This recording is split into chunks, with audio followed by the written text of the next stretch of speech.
Greetings and salutations, everyone. My name is Andrew Kirchhoff, and welcome to my YouTube channel. Today, I'm going to be talking about my Week 4 quarterback and tight end rankings for the 2025 fantasy football season, going over my top 16 at both positions. So if you're looking for my thoughts on a specific player, be sure to travel down to the description of the video. There are timestamps there. While you're down in the description, if you have not yet already, of course, subscribe to the channel because we're making daily fantasy football content with the singular goal of trying to help you capture a 2025 fantasy football championship. Besides these uploads, I'll be live streaming later today after the Seattle Seahawks take on the Arizona Cardinals. Of course, I'll be putting together a couple plays at the end of today's episode, so keep an eye on that. But again, by subscribing to the channel, not only will you be able to gain an edge upon your league mates for the remainder of the season, you'll help me get one step closer to achieving my goal of 100,000 subscribers here on the channel. So be a friend and tell a friend. I understand that sharing it with other people in your league is difficult as it gives them an advantage, but if you guys could do that for me, that'd be greatly appreciated. Thank you very much. Now, speaking of the Thursday night game and the plays I'll be making at the end of today's episode, a quick reminder for those of you who are potentially trying to go ahead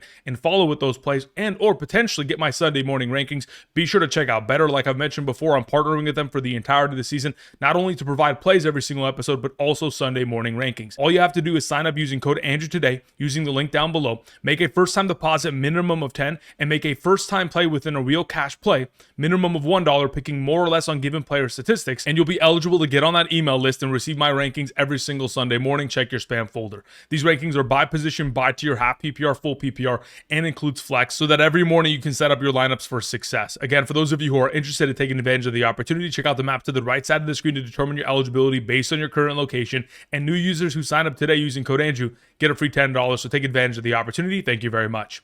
All right, let's begin by talking about the quarterback conversation in regards to quarterback passing statistics allowed for weeks 1 through 3 of the 2025 season.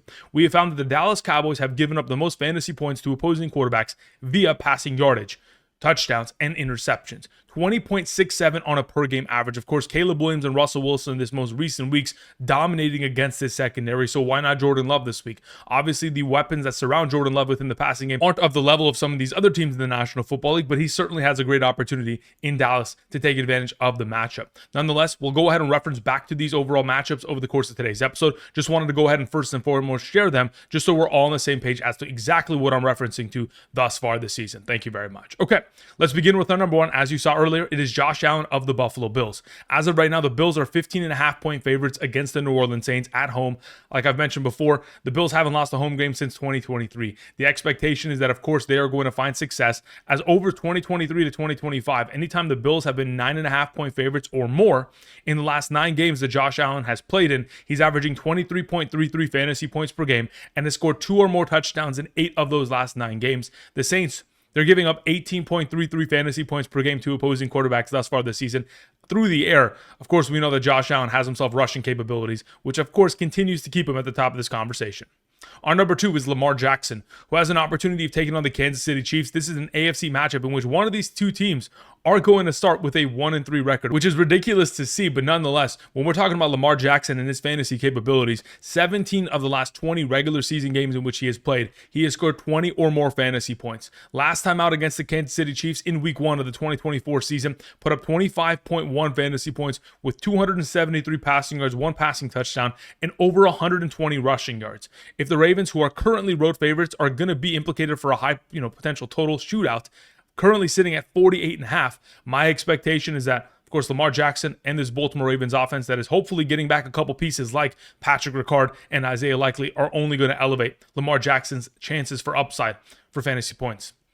Our number 3, to begin the A tier, we have Jalen Hurts, who obviously jumped in terms of overall passing opportunity share, in terms of 22 and 23 in the first 2 weeks, jumping to 32 because of the 26-7 deficit they were in at the beginning of the third quarter.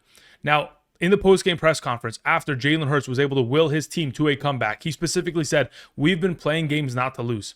And the fact of the matter is, if they put themselves into positions to try to come out and immediately win and throw the ball actively to their incredible threats like A.J. Brown, Dallas Goedert, and Devontae Smith, we all know that Jalen Hurts would be that much more valuable for fantasy purposes. I mean, he's coming off of a game of 226 yards, 3 passing touchdowns, 40 rushing yards, and a rushing touchdown Again, if we're going to continue to anticipate the potential growth of this passing attack, then of course Jalen Hurts continues to stay in this conversation. But even if he doesn't, even if they continue to run the ball as much as they have in weeks 1 and 2, of course he is still going to be relevant at a top 5 capacity. Hopefully, again, the Buccaneers is going to keep this game competitive. I know that the Buccaneers are dealing with a lot of injuries, but as long as this can be a competitive back and forth matchup, every single fantasy aspect within this game should find success.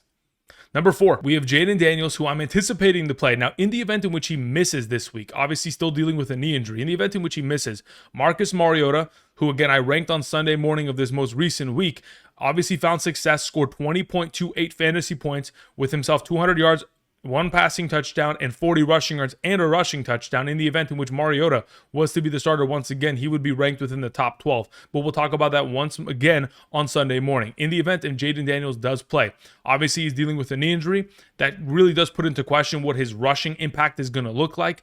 But last time out against the Atlanta Falcons, had himself 3 total touchdowns, over 127 rushing yards, had 31.8 fantasy points. So with Terry McLaurin dealing with his injury, Jayden Daniels dealing with a knee, we'll have to wait and see as to whether or not he's actually going to be playing this upcoming Sunday. Number 5, we have Caleb Williams, who with an expanded offensive focus in the direction of Luther Burden and Colston Loveland, and continuing to find open threats throughout the entirety of this game, of course, coming away with 298 yards, 4 passing touchdowns, and dominates against a very lackluster Dallas Cowboys defense. But this week has another opportunity of taking on a defense that has given up their fair share of points through the air. The Raiders allowing 14.48 fantasy points per game. We just saw Marcus Mariota dice up this defense coming off of the bench. Therefore, Caleb Williams and Ben Johnson within this offense are going to be able to put themselves into a position with this running game for the Chicago Bears, not really finding much success thus far this season, to continue to look towards more pass-heavy scripts, which definitely does favor Caleb Williams for fantasy purposes. All right, we're moving on to our number 6. We have Justin Herbert. Even though he is coming off of one of his most lackluster performances with 47 passing attempts, that's the most he has had within the Harbaugh era of the Chargers organization. And when you're throwing the ball 47 times against the Denver Broncos defense, obviously it's not going to bode well. But hopefully last week will be a learning experience and we'll continue back to finding far more effective passing opportunities for Justin Herbert. This upcoming week, they take on the 8th best matchup at the position through the air, which is the New York Giants. Now, again, the Giants certainly give up their fair share of points on the ground as well. And considering the Chargers running game just recently clicked with Omarion Hampton this most recent week, it could lead to less passing statistics for Justin Herbert, or a more effective offense could just lead them to finding the red zone that much quicker and hopefully looking in the direction of Johnston, Keenan Allen, and of course, Ladd McConkey, fingers crossed, this week within the red zone that could elevate Justin Herbert. Number 7, to close out this tier, we have Drake Maye. Look, Drake Maye is coming off of a fantastic fantasy week. Besides the fact that he turned over the ball a couple times there with the interception, the fumble, and the pressures that were sent in his direction, he still had himself a 76% passing completion percentage, still had himself 45 rushing yards, a great week overall. In back-to-back weeks, he has been a top 7 fantasy quarterback, and I think for another consecutive week, top 7 is within the range of Drake Maye, primarily because they take on the Carolina Panthers, who have pressured opposing quarterbacks only 7.5% of the time, which is the lowest amongst all teams in 2025. Just to put into perspective just how much pressure that is in comparison to what the Steelers provided last week, the Steelers had 8 quarterback hits last week against Drake Maye. The Panthers have had 7 quarterback hits in 3 games. That's the kind of pressure that Drake Maye was under last week, and going into this week's matchup where there's no generated pass rush, expect for Drake Maye to dominate against this Carolina Panthers defense. Number 8, we have Justin Fields. I know that he's currently in the concussion protocol, but I also know that earlier today he was expected to practice.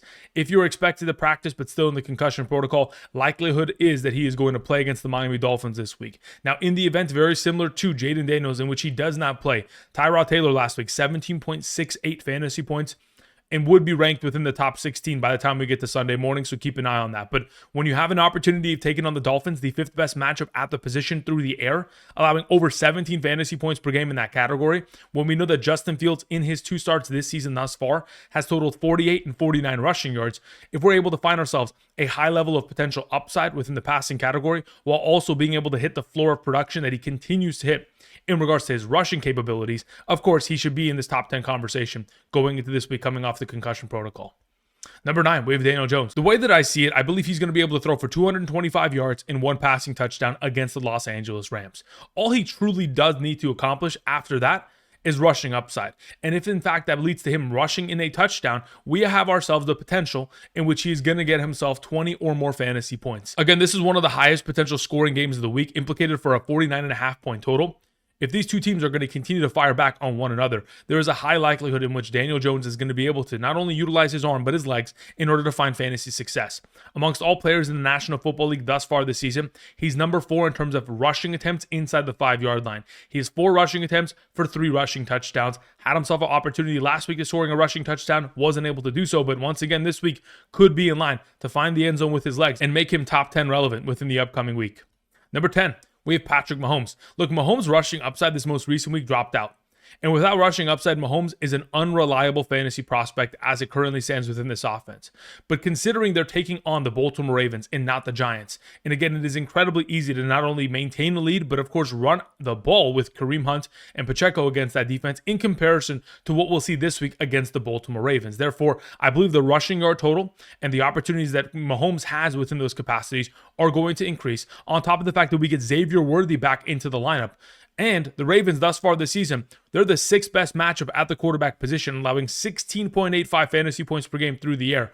Even though Jared Goff wasn't able to reach that level of success because of the 4 rushing touchdowns from his running backs, we all know that anybody can move the ball on the Baltimore Ravens right now, and Patrick Mahomes will continue that trend.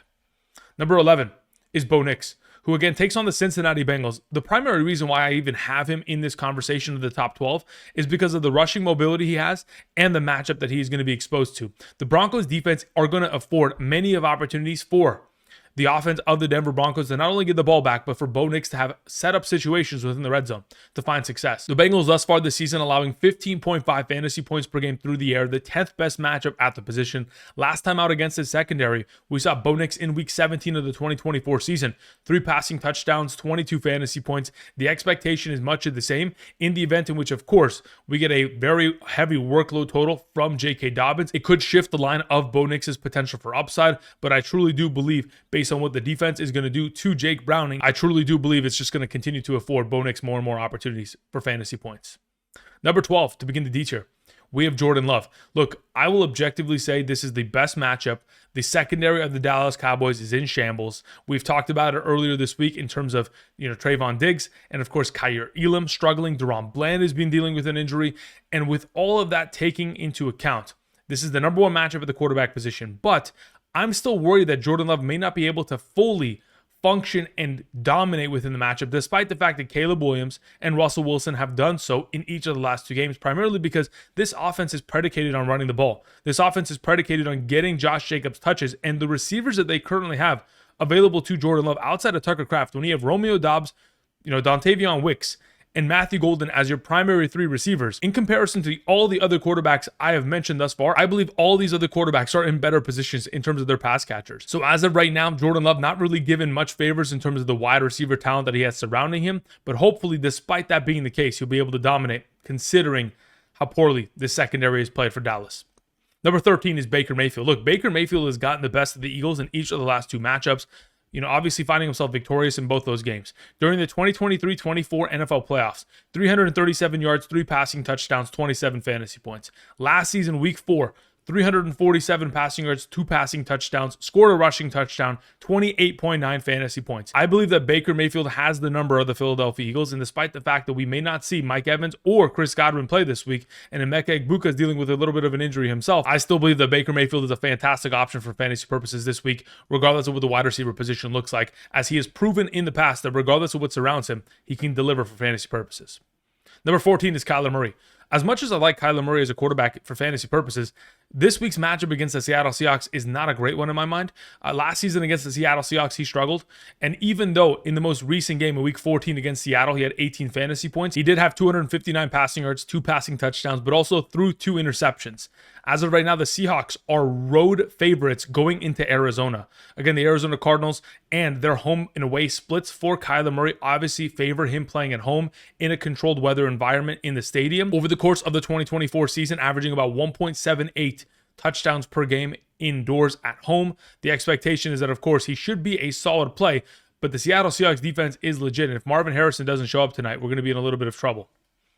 Number 15, we have Geno Smith. The way that I see it, Geno Smith is a solid streaming option this week because of the Chicago matchup, the third best at the position. But not only that, for those of you who are potentially going to be missing Jayden Daniels, Justin Fields, or Brock Purdy for another consecutive game, I think Geno Smith presents a potential viability in which you could play him. And if he's able to gather garbage time, rushing yardage, anything of that sort, he could be fantasy relevant within the week because of the matchup on hand. The next player I wanted to mention is Jared Goff. Taking on the Browns' run-stop defense that is shown to be elite thus far this season could provide more passing opportunities for him. This Browns defense is allowing 2.24 yards per carry to opposing running backs and only 42.7 rushing yards per game, but they haven't taken on the Lions' offensive line. Again, Penei Sewell and that force is going to absolutely impose their will. But if this Cleveland Browns defense shows up and shows out, of course, it'll force Jared Goff to throw the ball even more. They're taking on a Browns secondary that, again, plays majority man coverage. And we have seen Lamar Jackson just a couple weeks ago, 225 yards, 4 passing touchdowns against the secondary. So why not Jared Goff? The final player I wanted to mention at quarterback is Brock Purdy. Primarily because I don't know if he's going to play. But in the event in which he does, I would probably rank him within the top 14 easily going into this upcoming Sunday, probably even closer to top 12, as I do anticipate him to find a lot of success against this Jacksonville Jaguars defense. Nonetheless, I'm not 100% certain as to whether he'll play, so be sure to swing on by again on Sunday morning, 7 to 10 a.m. PST, as I'll be live streaming on the channel with updated rankings on screen. Thank you very much. All right, let's continue on with the tight end conversation, beginning with matchups at the position. As you guys can see, in terms of receiving statistics allowed, 2 opposing tight ends thus far this season. The Seattle Seahawks, Pittsburgh Steelers, Miami Dolphins are the best matchups at the position, as they've given up their fair share of touchdowns, but not only that, receptions and yardage. Therefore, over the remainder of today's episode, I will be referencing back to these statistics. I'll also be referencing to the idea that some of these defenses have played incredibly well against opposing tight ends. But, for example, the Buffalo Bills, even though they are only allowing 3.9 fantasy points per game on average to opposing tight ends, they've taken on the Miami Dolphins and the Jets in the last 2 weeks, who do not use their tight ends. So therefore, maybe we shouldn't go ahead and take every single one of these situations at face value, as there is a lot more depth within the overall statistics that we need to discover. Nonetheless, let's get into our top 16 tight end rankings, beginning with my number 1. Trey McBride, who plays later tonight, Thursday Night Football, has honestly been very favorable for tight ends. Goddard in week 1, Ferguson, if he didn't drop that touchdown, would have been great. Kraft and Ertz in week 2, fantastic. Kincaid in week 3 also dropped a touchdown, could have had himself 2, but nonetheless has an opportunity of taking on the Seahawks, the number 1 matchup at the position. Last season in weeks 12 and 14 against the Seahawks, in one game, 12 catches for 133. In the other, 7 for 70. He's averaging 14.9 fantasy points per game and a half PPR against the Seattle Seahawks in the last 2 games. And in 9 of the last 10 games that Trey McBride has played, he has had 5 or more receptions. Again, he's going to go ahead and potentially be a part of the plays that I make at the end of today's episode via Betr. So be sure to go ahead and check that out. Thank you very much. All right, Brock Bowers is our number 2. Again, even though he was limited with practice all week last week, he did end up playing, which was a promising sign. But going into this week, we're already trending in the right direction, where he had a full participation of practice Wednesday and Thursday. Therefore, my anticipation is that Brock Bowers is fully healthy. And now that he has an opportunity of taking on the 10th best matchup at the position, the Chicago Bears, who just gave up 10 plus receptions to Jake Ferguson, I would assume that the Raiders are watching film, diagnosing the situation, and understanding that Brock Bowers is the key to their success going into this upcoming matchup, as they can expose the middle of the field, just in the same way in which, of course, Jake Ferguson did. Number 3, we have Jake Ferguson. Speaking of the man who's coming off of 14 targets, 13 receptions, and 82 receiving yards in this most recent contest. I mean, in the last 2 games, 9 and 13 receptions, incredible numbers. CeeDee Lamb's obvious injury is going to continue to increase the target opportunity for Jake Ferguson. But when you take on the Green Bay Packers, who are not only the 6th best matchup, but last time out against the Green Bay Packers in the 2023 playoffs, in a game in which, of course, the Dallas Cowboys lost at home. In that game, Jake Ferguson, 10 catches on 12 targets, 93 yards, 3 receiving touchdowns, and 32.3 fantasy points. We're hoping for a game of that caliber. Probably not going to happen, but considering the target share of opportunity he continues to be exposed to, he is an automatic top 3 option every single week henceforth. Number 4, we have Tucker Kraft, who gets to take on Jake Ferguson and the Dallas Cowboys this week. Now, last week, he was dealing with a little bit of an injury scare on Thursday, Friday, and we weren't certain as to whether he was going to play, but he did play, and he played 88% of the offensive snaps, which is quite promising. But now the Green Bay Packers and their offense has an opportunity for a bounce-back game against the rival in the Dallas Cowboys. Besides, of course, Micah Parsons trying to get his get back. We are anticipating, of course, the Green Bay Packers to try to get their bounce back here against the team that has given up 7 catches, 44 to Dallas Goedert. Of course, the Bears tight ends this most recent week, 2 catches for 41 and a touchdown. I'm hoping for a shootout, but nonetheless, of course, we know that Tucker Kraft is the number 1 receiving option of this offense. Number 5, we have Tyler Warren. Dealing with a little bit of a questionable tack himself last week, obviously dealing with an injury. And as we got closer to Sunday, it was clear and evident that Tyler Warren was going to play and we had to start him. Unfortunately, wasn't very relevant with only 5 targets, 3 catches, 38 receiving yards, but that's expected to happen when you're taking on the Tennessee Titans. Unless Tyler Warren was going to score a touchdown, when you go ahead and you take on the Titans and you're up 30-14 quickly in that game, and you're running out the clock for the entirety of the fourth quarter, you're bringing in Anthony Richardson to play late in the game. There's not as much opportunity for someone like Tyler Warren. But now that you take on the Rams, implicated to be one of the highest scoring games of the week, hopefully it's a shootout. And if that's going to be the case, Tyler Warren will take advantage of the upcoming matchup. Number 6, we have Hunter Henry. Look, the ebbs and flows of the tight end position exist and revolve around the score lines that Hunter Henry has put forth this season. In 1 week, he can completely disappear and Austin Hooper gets more workload than him. In the next week, he comes away with 8 grabs on 11 targets, 90 yards, and 2 touchdowns.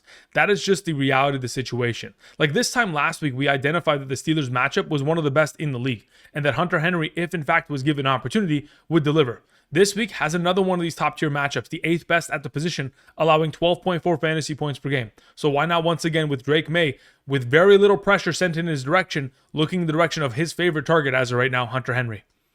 Number 7, we have Sam LaPorta. Look, Sam LaPorta taking on the Browns is purely just going to be a matter of whether or not this Detroit Lions rushing attack is able to find success. Like I mentioned earlier with Jared Goff, the Browns are allowing only 2.24 yards per carry on average to opposing running backs thus far this season. And if in fact we're going to be in a situation in which the run game isn't finding much success, it'll only propel the potential of LaPorta, Goff, and the receiving threats of this offense against a secondary that has struggled mightily against all receiving categories. All right, let's move on to our number 8, Juwan Johnson. Look, Juwan Johnson, even though he does take on the Buffalo Bills, and like I mentioned before, they are the second toughest matchup at the position, they've taken on the Dolphins that had no Darren Waller this most recent week, and they took on the Jets, who in that game against Buffalo, I mean, again, their offense didn't even function. The quarterback got a concussion, and they didn't want to even use their tight ends within the matchup. So nonetheless, when we have an opportunity to take on a defense of this caliber, sure, it's going to be a difficult one. We're anticipating for them to get blown out. But in the blowout, Juwan Johnson should see himself a lot of opportunity, just like he has in each of the last 3 games. Again, coming off a performance of 6 receptions and 51 yards, I'm hoping for a very similar scoreline this week with the potential of touchdown upside within the garbage time in which they are given in the second half. Number 9, we have Travis Kelce. Look, the expectation is that this should be one of the higher scoring games of the week. If I'm not mistaken, sitting at about a 47 or 48.5 point total. In the event in which both these teams are continuing to fire back and forth, the Ravens are the 7th best matchup at the position. Even though Sam LaPorta wasn't able to take advantage of it in week 3, there's a lot of potential for upside against this secondary and this defense. We all know that Travis Kelce looks like a shell of his former self, but he truly does need touchdown upside, and hopefully he can find it this week in a game in which it can go back and forth, and both these teams finding a lot of success within the red zone. Number 10, we have Dalton Kincaid, who's coming off of back-to-back weeks with 6 targets, very promising. Obviously, this most recent week got himself a lot of utilization down in the red zone. Could have scored a second touchdown, unfortunately, was broken up at the delivery of the pass. As of right now, we're anticipating to potentially see Dalton Kincaid's usage, especially down in the red zone, continue to expand. We know that James Cook and Josh Allen have primarily been the threats within the red zone within this offense, and it has limited the upside of receiving threats to find receiving touchdown upside. But as of late, Josh Allen not running the ball much within the red zone, especially in the most 2 recent weeks, which could continue to elevate Dalton Kincaid as they take on the Saints, allowing nearly 10 fantasy points per game on average to opposing tight ends. Number 11, we have David Njoku. Look, Harold Fannin has slowly but surely kind of fallen off, and he's become kind of an Isaiah Likely-esque kind of option to where he is the number 2 tight end clearing away. And David Njoku has kind of gotten back to being his former self. Now, is he finding the upside that we would like? No. But he certainly is implicated for negative game script and a matchup that has given up the 4th most fantasy points to opposing tight ends. I mean, if a guy like Mark Andrews can find as much success as he did this most recent week against the Detroit Lions defense, why not David Njoku, who is just as capable and just as talented as a receiving option? Just got to give him the opportunities and he'll find success.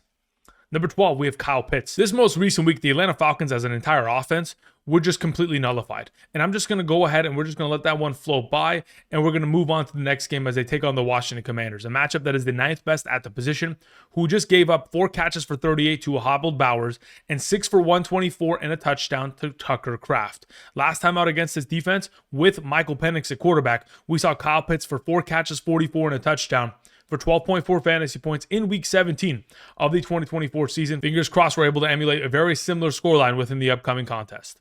Number 13 is TJ Hockenson, who was able to find himself not hidden as a gem this most recent week, finding himself in the end zone despite the fact that the backup tight end scored early in that game.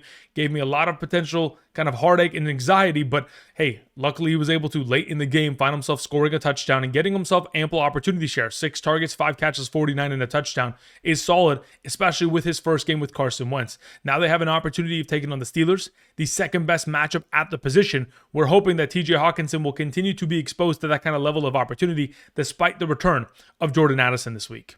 Number 14, we have Mark Andrews. Again, he had himself a bounce-back performance, 2 receiving touchdowns, 24 fantasy points. Of course, a lot of garbage time late in that game, but we'll take it.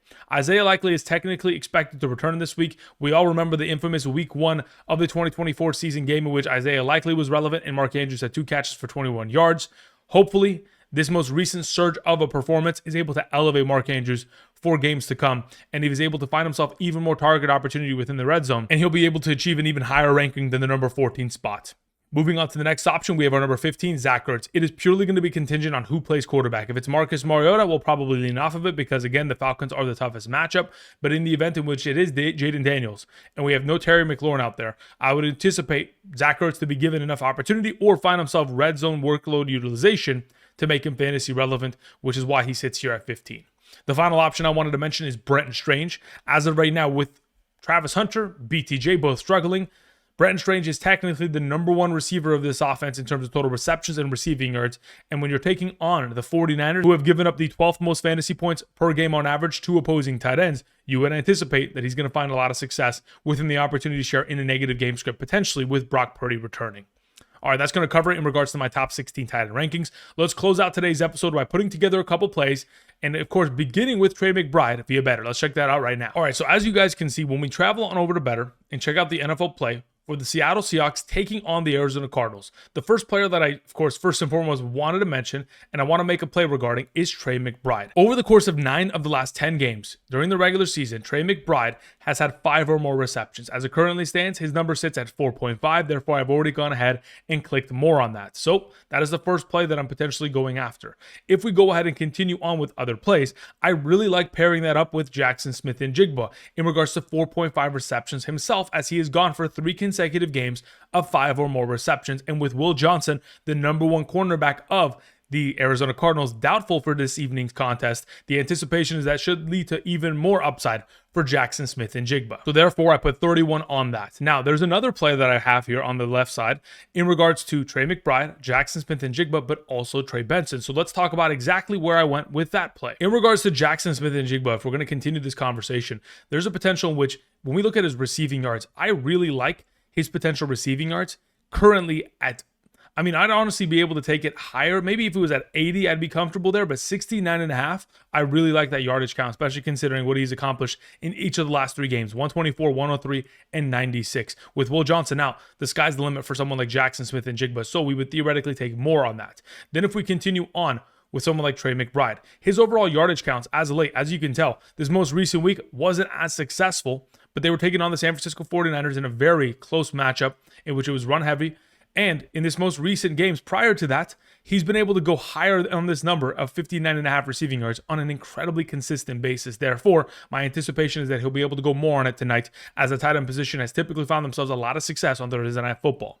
The final player that I went ahead and I added to this overall mix is Trey Benson, the new starting running back of the Arizona Cardinals. Like I mentioned earlier this week on multiple occasions, the Cardinals have been targeting their running back 7 times per game thus far this season on average. The idea of taking more on 1.5 receptions is a absolute fantastic play in my mind, and that's why I went ahead and I put together those 3 plays into a singular play going into tonight's game. So again, if you guys are interested, be sure to check out Betr.